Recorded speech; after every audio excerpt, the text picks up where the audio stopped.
आता बातमी शिर्डीतून. शिर्डीमध्ये हिरडा आंदोलन तीव्र करण्यात आलेलं आहे. आदिवासी मंडळाच्या कार्यालयामध्ये घुसून हिरडे ओतलेले आहेत. हिरड्याचा रास्त भाव जाहीर करण्याची मागणी यावेळेला केली गेली आहे. हिरड्याची सरकारी खरेदी सुरू करा, हिरड्याच्या दराबाबत लेखी आश्वासन देण्याची मागणी सुद्धा यावेळेला केलेली आहे.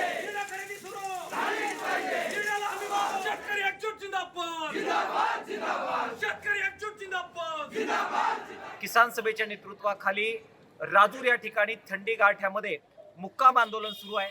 आंदोलनाकडे दुर्लक्ष केल्यामुळे आज आंदोलकांचा उद्रेक झाला.